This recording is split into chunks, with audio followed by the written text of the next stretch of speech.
Hello students, welcome back to another video lesson. Today we are going to read a beautiful narrative from Vikram Seth's book, From Heaven Lake, Travels to Xinjiang and Tibet. Before we begin with the extract, let us learn a little about our author. Vikram Seth is an Indian novelist and poet. A few of his noted novels being The Golden Gate and A Suitable Boy.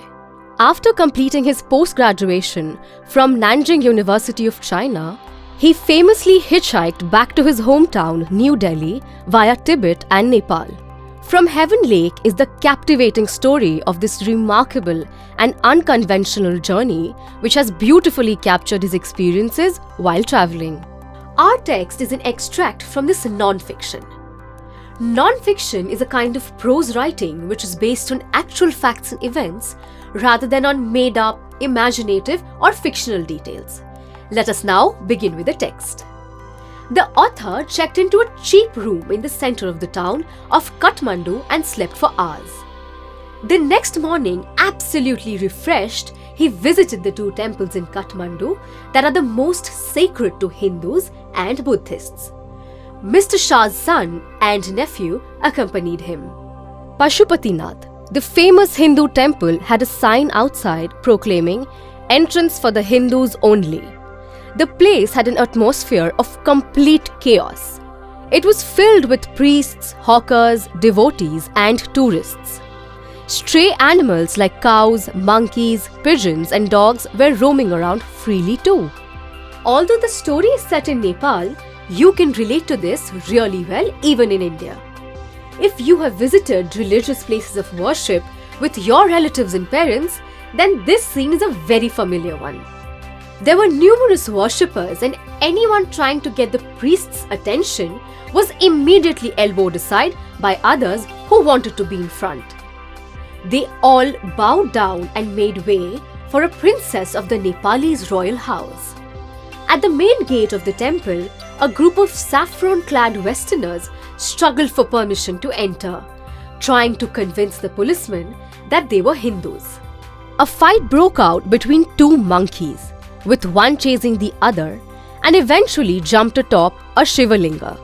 It then screamed and ran down the holy Bagmati river that flowed below. A corpse was being cremated on the banks of the Bagmati.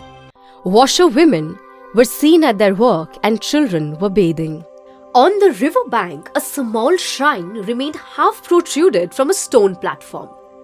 The author informs us that it is widely believed that when that shrine comes out fully, the goddess inside shall escape, bringing the evil period of Kali Yuga to an end. The Buddhist shrine, the Bodhanath Stupa, painted a different picture of absolute serenity and stillness. With no crowd, the immense white dome was encircled by a road with small shops standing out on its outer edge. Shops owned by Tibetan immigrants sold felt bags, Tibetan prints, and silver jewelry. Here, an atmosphere of tranquility prevailed over the busy streets of Nepal. Kathmandu was fascinating, with its small shrines of flower-adorned deities along the streets. The roads are lined with fruit sellers, flute sellers, hawkers of postcards, various shops selling Western cosmetics, film rolls, and Nepalese antiques. The narrator buys a bar of marzipan, a corn on the cob, Coca-Cola, and an orange drink. Along with it, he also buys himself a Reader's Digest and a couple of love story comics. Next, the narrator considers which route he should take back home to India.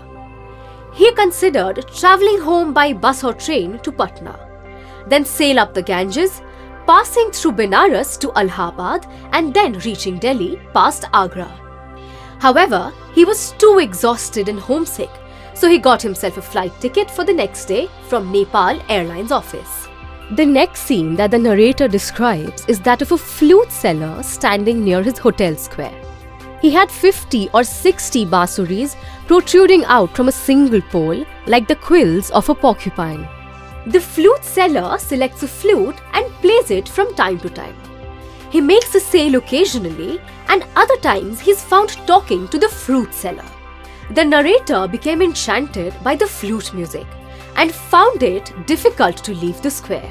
Being simultaneously the most universal and the most particular of sounds, there is hardly any culture on the planet that has not known flute music.